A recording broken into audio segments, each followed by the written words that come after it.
Eu queria fazer uma pergunta agora para todos, que se sentirem confortáveis a responder, obviamente.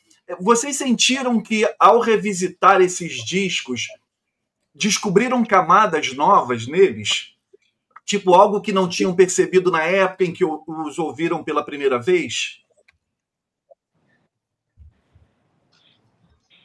Sim, para mim foi muito claro, assim. Eu achava que o disco do Cazuza era um disco de rock and roll e descobri que não era, que era uma outra coisa e que ele estava tentando se distanciar do rock. Eu conheci o Cazuza e o Cazuza gostava de um monte de outras coisas, né? Ele gostava de música popular brasileira, ele gostava de bolero, né? Ele me pediu para fazer um bolero e que não tinha lugar ali no Barão Vermelho.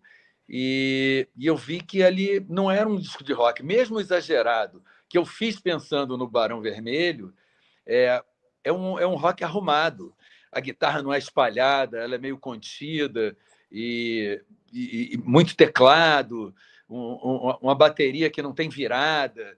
E aí eu fui percebendo que o disco todo era isso, uma tentativa, né, de acrescentar linguagens ao que o Cazuza vinha fazendo.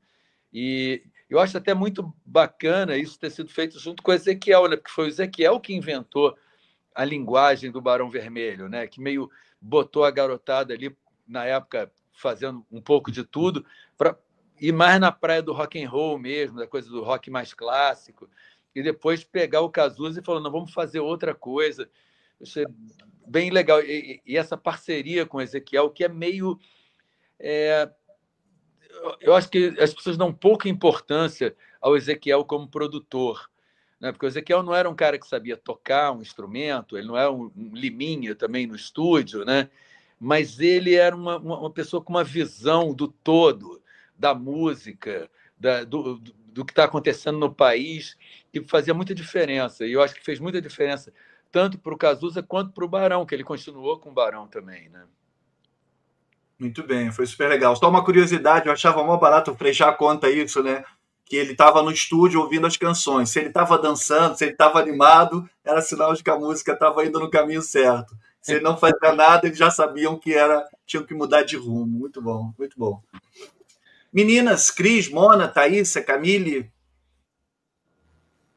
Eu acho que, para mim, na verdade, eu não ouvi esse disco na época, né? Eu tinha apenas 4 para 5 anos quando tocou, mas eu tinha pânico de Mistérios da Meia-Noite. Quando entrava essa música na novela e vinha o lobisomem lá, o professor Astrolábio de Roque Santeiro, eu me saí, eu estava desesperada. Não sei porque que meus pais deixavam eu ficar no recinto nessa época.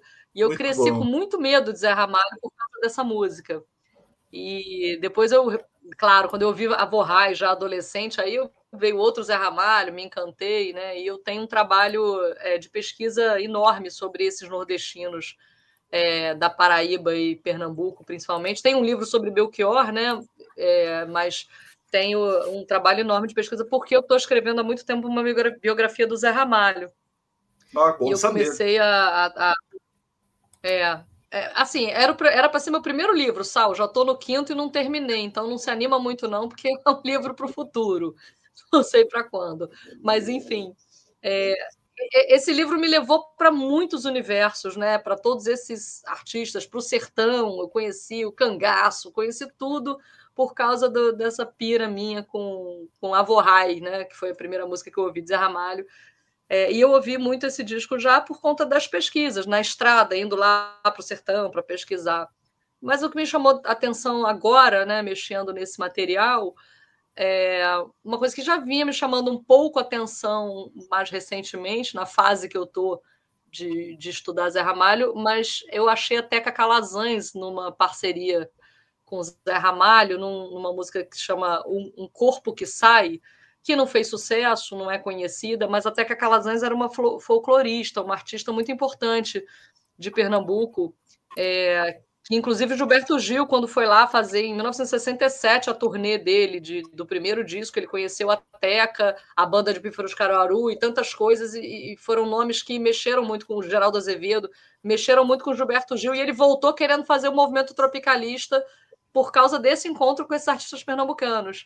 Então, assim, isso só para dizer que era uma mulher que trabalhava ali um tipo de música, folclore e tal, e que o Zé Ramalho vai resgatar nesse disco, que já é um disco que ele vem tentando se reconectar consigo mesmo, se recuperar das acusações de plágio. Ele tinha feito um disco rock and roll antes, quer dizer, tentando ser rock and roll, né? E aí ele traz, então, uma parceria com Lula Corte, que também foi o primeiro parceiro dele no primeiro disco, o Paê Biru, de 75, e traz essa parceria com Teca Calazans. Aí me chamou a atenção, na verdade, porque ultimamente eu tenho prestado muita atenção nessa faceta do Zé Ramalho com as mulheres, assim, né? Faceta parceiro das mulheres. Zé é um cara tão duro, tão que a gente olha, parece um machão, um machistão, né? Um cara durão e tal. Só que, na verdade, ele sempre tentou trazer as mulheres para o trabalho. Ele que produziu o Ave de Prata da Elba Ramalho, o primeiro disco, ele que produziu o primeiro disco da Cátia de França, quer dizer, trouxe a Cátia para a gravadora, né? Conseguiu abrir uma oportunidade para essa mulher, que também é uma paraibana, cantora e compositora. No disco anterior a esse de 85, ele tem participação de Vanderleia e de Zezé Mota cantando com ele. A mulher que está na capa do disco anterior é a filha do Zé do Caixão. Aí esse de 85 não tem tantas mulheres, mas tem a Teca. E a Teca, para mim, é uma figura muito importante, né? Porque dá para dizer que ela tem ali uma porcentagem, mesmo que mínima, até na responsabilização aí do movimento tropicalista, né? Então, enfim, eu dei uma volta danada, mas é para dizer que é muito legal ver esses artistas dando oportunidade para mulheres num mercado que, se hoje as mulheres são, né, tão poucas, são menos de 8% arrecadadores de direitos autorais do Brasil, a pesquisa que também estou sempre, eu, Thaís, a Camille, debatendo, né, por aí. Imagine em 85, como não era também mais difícil, né, para as compositoras, principalmente, né, estarem numa ficha técnica de um disco. Então, acho que isso foi o que me tomou aí, que está me tomando, né, nesse processo, nesse momento. Boa, boa. Meninas, Mona, Thaísa, Camille. Ô, Sal, bom. Diga, fala, Mona. Camille. Vai lá, Não, pode Camille. falar. Não, estava ouvindo a Cris, essa participação aí feminina é sensacional, né? Incrível isso. A gente vai descobrindo também essas coisas. E aí, por falar nisso, a Virginie, né, que era compositora também, mas ela não aparece no disco como compositora, então ela vai, né, mostrar suas coisas depois e tudo.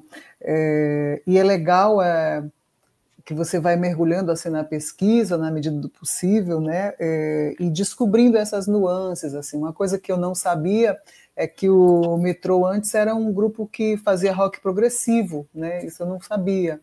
Então foi muito interessante saber que antes... exatamente. Assim, eu não conhecia, porque conhecia na época que, enfim, já com essa explosão toda, inclusive a Virginie me contou que o Nordeste foi muito importante na divulgação do disco, que explodiu assim no Nordeste, o disco, né? Virou um mega sucesso, principalmente aqui, fizeram muitos shows, e eu achei muito legal, né, descobrir, aí fui ouvir a Gota Suspensa, fui ver, e vejo que tem algumas músicas que conversam com essa tendência aí do progressivo, do experimentalismo. Achei bem interessante isso, entre outras coisas, né, que a gente vai descobrindo no caminho. Demais, demais.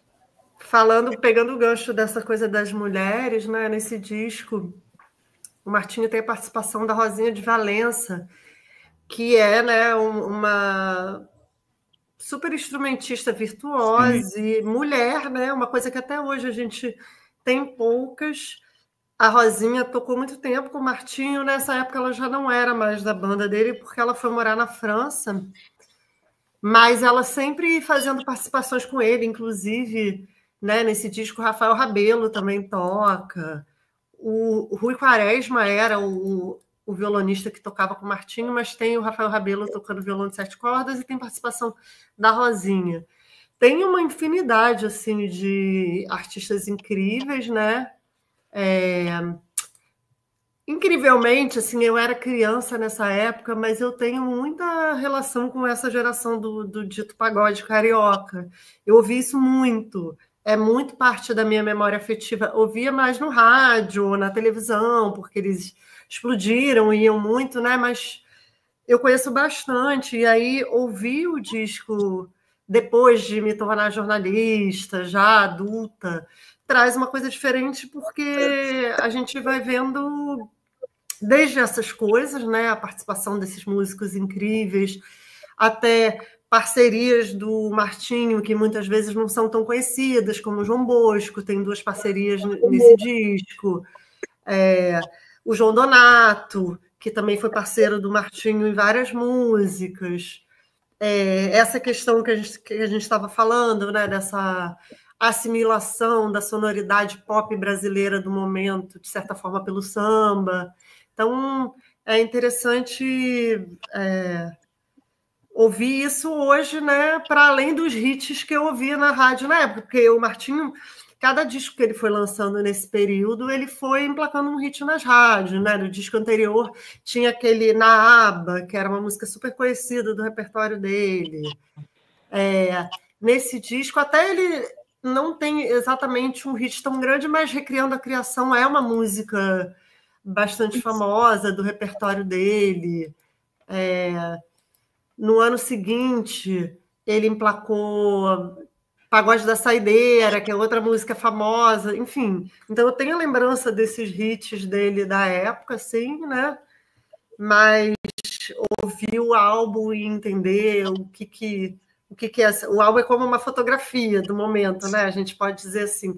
Então, o que esse álbum representa daquele momento do samba, do artista que era o maior nome do samba durante muitas décadas aqui no Brasil, é muito interessante, assim, é muito, muito legal. Certeza. O Leone falou que não confia muito na memória, que não lembra muito. Eu me identifiquei bastante. E os discos, as músicas que eu ouvia, que eu ouvia na época, muitas vezes me servem de âncora, assim, para eu me remeter mais ou menos no espaço-tempo da época. A música tem isso, né? Aí, então, eu estava pensando que comigo aconteceu um pouco um processo diferente, porque eu nunca tinha escutado Eu Desatino até receber o convite para escrever sobre. O que foi ótimo, porque me proporcionou esse distanciamento que você estava falando, muito, muito sentido, né? Porque é um álbum de uma outra época que eu precisei olhar e me fascinar para continuar investigando e entendendo os sentidos ali da época dos anos 80 e tudo mais. E eu acho que tem um marco assim dos anos 80, né, como a gente já trabalhou, já falou aqui hoje, que é a epidemia de HIV/AIDS, que ela está sendo reatualizado o discurso sobre isso, também por conta do filme do Ney Matogrosso, né, Homem com H. Então, para mim fazer esse link do momento em que a Ângela aborda essa questão no disco, com aquele imaginário ainda mais profundo com o qual a gente está entrando em contato agora por conta do filme, das narrativas que estão vindo. O Cazuza também está sendo resgatado mais uma vez, né? Porque quando eu era adolescente, o Cazuza teve esse super resgate por conta do filme dele. Sim. E eu me lembro muito, sabe, que foi um certo fenômeno assim na minha geração, todo mundo assistiu, e aí a gente começou a ouvir, aí o disco do filme saiu, na época eu ainda comprava CD, e aí a galera, tipo assim, ficava ouvindo nas festas e tal. E eu acredito que Homem com H tá permitindo que isso aconteça novamente, não só a figura do Ney, mas também do Cazuza. Então, eu pude mergulhar nesse universo por conta de Eu Desatino, por conta da Ângela também, que é uma figura ímpar, né? Diante de todos esses personagens que criaram um imaginário sobre os anos 80, a Ângela é uma figura ímpar. Então, eu acho que esse mergulho assim inédito no Eu Desatino, para mim, proporcionou olhar para a questão LGBTQIA+, de uma perspectiva contemporânea, mas olhando para o passado, né, que é um pouco a posição do historiador, você não ser anacrônico, né, você não olhar para questões do passado esperando encontrar as respostas do presente. Então eu quis entender essas respostas, como que era ser uma pessoa da LGBTQIA+ da época. Eu fui ler O Lampião da Esquina, que é uma coisa muito curiosa, né, que muitas pessoas que hoje pensam o tema talvez não saibam, e eu convivo com pessoas que eu falei Pô, gente, conhece Lampinho da Esquina? Não conheço. Que foi uma revista que tratava das questões LGBTs da época e, enfim, falava abertamente. Até antes dos anos 80, assim, nos anos 70, final dos anos 70 já falava abertamente sobre como era ser... E usava esses termos, como era ser bicha, como era ser viado, e colocava isso de uma forma muito transparente para determinado grupo da sociedade brasileira ali, que precisava se encontrar enquanto dissidente num contexto de ditadura militar, de vai ou não vai no processo de redemocratização ali no final dos anos 70. Aí a Ângela, em 85, já está me mostrando novos modos de tratar esse debate, ainda mais aberto, ainda mais democrático, contemporâneo. Então, fazer esses links com o presente, para mim, foi super incrível, sabe?